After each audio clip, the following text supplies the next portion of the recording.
അസ്സലാമു അലൈക്കും വറഹ്മത്തുള്ളാഹി വബറകാതുഹു. നബി സല്ലല്ലാഹു അലൈഹി വസല്ലമ തങ്ങൾ ഹിന്ദു പുരാണങ്ങളിൽ എന്ന വിഷയം നമ്മുടെ ഇസ്ഹാഖ് മട്ടന്നൂർ നല്ല വിശദമായി അവതരിപ്പിച്ച് എല്ലാവരും ഒന്ന് കേൾക്കണം. ഞാനിതിൻ്റെ കൂടെ അത് വിടാം. ഇത് ഞാൻ പറയുന്നത് വർഗീയതയില്ലാത്ത ഹിന്ദു സുഹൃത്തുക്കൾ, ക്രിസ്തീയ സുഹൃത്തുക്കൾ, ജാതിഭേദം മതദ്വേഷം ഏതുമില്ലാതെ സർവരും സോദരത്വേന വാഴുന്ന മാതൃകാ സ്ഥാനമാണിത് എന്ന് വിശ്വസിക്കുന്ന എല്ലാ മതസ്ഥരായ ആളുകളും പരിശുദ്ധ ഇസ്ലാമിനെ ആക്ഷേപിക്കാൻ വേണ്ടി മാത്രം ജീവിക്കുന്ന, അത് ജീവിത തൊഴിലാക്കി മാറ്റിയ ആളുകളോടല്ല. ഭൂരിപക്ഷം വരുന്ന ഹിന്ദു സുഹൃത്തുക്കൾ മനസ്സിലാക്കണം, ക്രിസ്തീയ സുഹൃത്തുക്കൾ മനസ്സിലാക്കണം. ഹിന്ദു പുരാണങ്ങളിൽ റസൂലുള്ളാഹി സ്വല്ലല്ലാഹു അലൈഹി വസല്ലമ തങ്ങളെക്കുറിച്ച് വിശദമായി പറഞ്ഞ വീഡിയോ അത് മനസ്സിലാക്കുമ്പോൾ ഒരിക്കലും ഒരാളും ഇസ്ലാമിനെ എതിർക്കൂല, ആക്ഷേപിക്കാൻ വരൂല. മഹർഷി വിശദമായി തൻ്റെ വിഷയങ്ങളൊക്കെ പറഞ്ഞിട്ടുണ്ട്, വാൽമീകി മഹർഷി.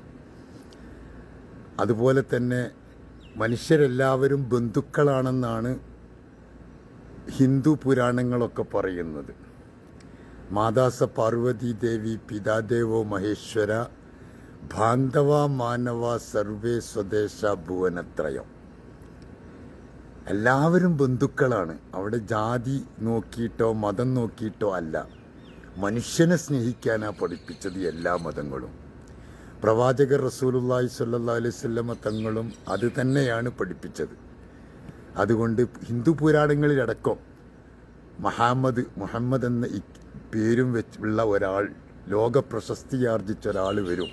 അവരുടെ ലക്ഷണങ്ങളൊക്കെ വിശദീകരിച്ച് പറഞ്ഞിട്ടുണ്ട്. അതെല്ലാവരും ഒന്ന് കേൾക്കുക.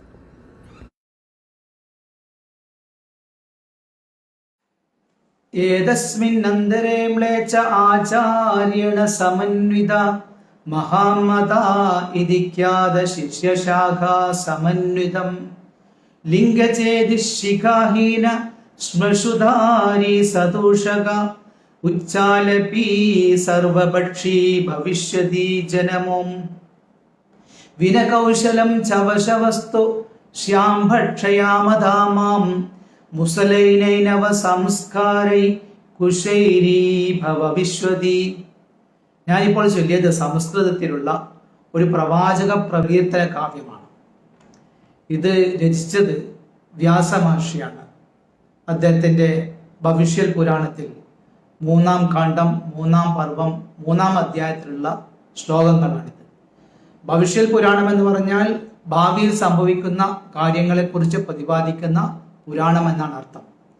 അദ്ദേഹം ഇത് രചിച്ചത് പ്രവാചക തിരുമേനി സല്ലല്ലാഹു അലൈഹി വസല്ലമയുടെ ജനനത്തിന് ആയിരക്കണക്കിന് വർഷങ്ങൾക്ക് അപ്പുറത്താണ്. അദ്ദേഹം പ്രവാചകനെ കുറിച്ച് ലോകത്തോട് പാടി പഠിപ്പിക്കുകയാണ്. അദ്ദേഹം എന്താണ് പറയുന്നത്?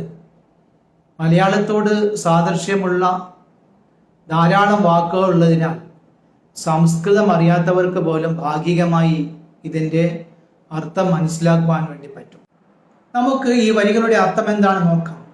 ലോകം അക്രമത്തിൻ്റെയും അനീതിയുടെയും അധർമ്മത്തിൻ്റെയും അന്ധവിശ്വാസത്തിൻ്റെയും സമുച്ചയമായ ഒരു ലോകമായി കഴിഞ്ഞാൽ ഈ ലോകത്തെ സംസ്കരിക്കുവാൻ വേണ്ടി മഹാമത ഇതിഖ്യാത, മുഹമ്മദ് എന്ന പേരിൽ വിഖ്യാതനായ ഒരു ലോകഗുരു ശിഷ്യശാഖാ സമന്വിതം അദ്ദേഹത്തിൻ്റെ അനുചരരോടൊപ്പം പ്രത്യക്ഷപ്പെടും. അദ്ദേഹത്തിൻ്റെ ലക്ഷണങ്ങൾ ഒന്നൊന്നായി പറയുകയാണ്. അദ്ദേഹം ഒരു വിദേശിയായിരിക്കും, ഇന്ത്യക്കാരനായിരിക്കില്ല. മരുസ്ഥല നിവാസിനാം ത്രിപാശ്ചേവ മഹാദേവ മരുസ്ഥല നിവാസിനാം. ആ ലോകഗുരു മരുഭൂമിയിൽ ജീവിക്കുന്ന ഒരു വ്യക്തിത്വമായിരിക്കും. ഇത്രയും പറഞ്ഞതിനു ശേഷം പിന്നീട് ആ ലോകഗുരുവിൻ്റെ അനുയായികളുടെ ലക്ഷണങ്ങൾ പറയുകയാണ്. ലിംഗചേതി ശിഖാഹീന ശ്മശുധാരി സദൂഷക. ചേലാകർമ്മം നിർവഹിക്കുന്ന ഒരു വിഭാഗമായിരിക്കും അവർ.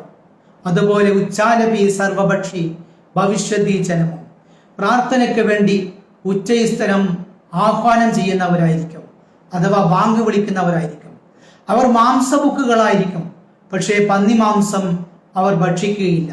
ഈ കാര്യങ്ങളൊക്കെ പറഞ്ഞുകൊണ്ട് മഹാനായ വ്യാസമഹർഷി പറയുന്നു, മുസ്ലൈനൈനവ സംസ്കാരി, ഈ സംസ്കാരത്തിന് മുസ്ലിം സംസ്കാരം അഥവാ ഈ വിഭാഗത്തിന് മുസ്ലിങ്ങൾ എന്നാണ് പറയപ്പെടുക.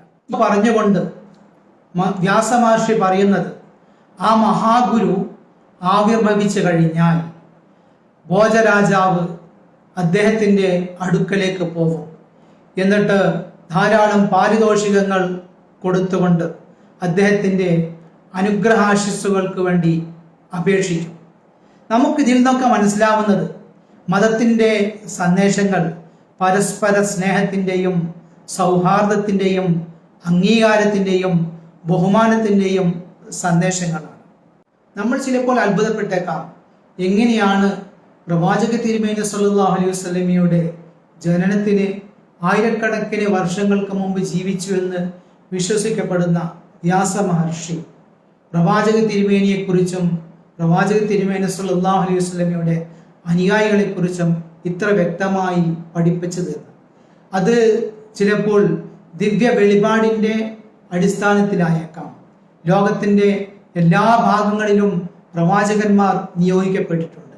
ആ പ്രവാചകന്മാർക്കൊക്കെ ദിവ്യ വെളിപാടുകൾ ലഭിച്ചിട്ടുണ്ട്. ചിലപ്പോൾ അതുപോലെ ദിവ്യ വെളിപാട് ലഭിച്ച ഒരു മഹാമനീഷിയായിരിക്കാം വ്യാസമഹർഷി. ഈ വരികളെയൊക്കെ ദുർവ്യാഖ്യാനം ചെയ്യാൻ വേണ്ടി ചിലർ ശ്രമിക്കാറുണ്ട്.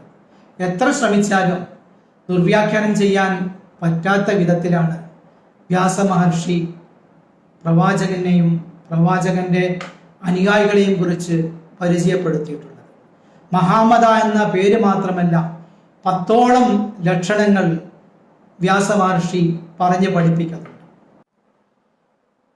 ഇസ്ലാം മതവും ക്രൈസ്തവ മതവും ഹിന്ദു മതവും ഉൾപ്പെടെ ലോകത്തിലുള്ള മുഴുവൻ മതങ്ങളും സ്നേഹത്തിൻ്റെയും സമത്വത്തിൻ്റെയും സാഹോദര്യത്തിൻ്റെയും സന്ദേശങ്ങളാണ് ഈ ലോകത്തിന് പഠിപ്പിച്ചിട്ടുള്ളത്. ഈ ലോകത്ത് 1,00,000-ൽ പരം പ്രവാചകന്മാർ വന്നതായി ഇസ്ലാം മതം പഠിപ്പിക്കുന്നുണ്ട്. എല്ലാ പ്രവാചകന്മാരും ഈ ലോകത്തോട് പറഞ്ഞത് ദൈവിക സന്ദേശങ്ങളായിരുന്നു. ഓരോ പ്രവാചകൻ പിന്നീട് വരാനിരിക്കുന്ന പ്രവാചകന്മാരെ കുറിച്ച് മുൻകൂട്ടി പറഞ്ഞിട്ടുണ്ട്. തോറയിൽ ജീസസ് ക്രൈസ്റ്റിനെ കുറിച്ച് അഥവാ ഈസാ നബിയെ കുറിച്ച് പറഞ്ഞിട്ടുണ്ട്. അതുപോലെ തന്നെ ബൈബിളിൽ പ്രവാചക തിരുമേനി സല്ലല്ലാഹു അലൈഹി വസല്ലമയെ കുറിച്ച് പറഞ്ഞിട്ടുണ്ട്. അതുപോലെ പുരാണ ഗ്രന്ഥങ്ങളിലും മുഹമ്മദ് നബി കരീം സല്ലല്ലാഹു അലൈഹി വസല്ലമയെ കുറിച്ച് പറഞ്ഞിട്ടുണ്ട്. വിശുദ്ധ ഖുർആനിൽ കഴിഞ്ഞുപോയ മുൻകാല പ്രവാചകന്മാരെ കുറിച്ച് പഠിപ്പിച്ചിട്ടുണ്ട്. ഈ സന്ദേശങ്ങളൊക്കെ വികലമാക്കപ്പെടാതെ ദുർവ്യാഖ്യാനിക്കപ്പെടാതെ മനുഷ്യരിലേക്ക് എത്തിക്കുക എന്നുള്ളത് ഏതൊരു മതവിശ്വാസിയുടെയും ബാധ്യതയാണ്. ഈ ചെറിയ വീഡിയോയിലൂടെ അതിൻ്റെ ഒരു ഭാഗം മാത്രമാണ് ഈ വിനീതൻ നിർവഹിക്കുന്നത്.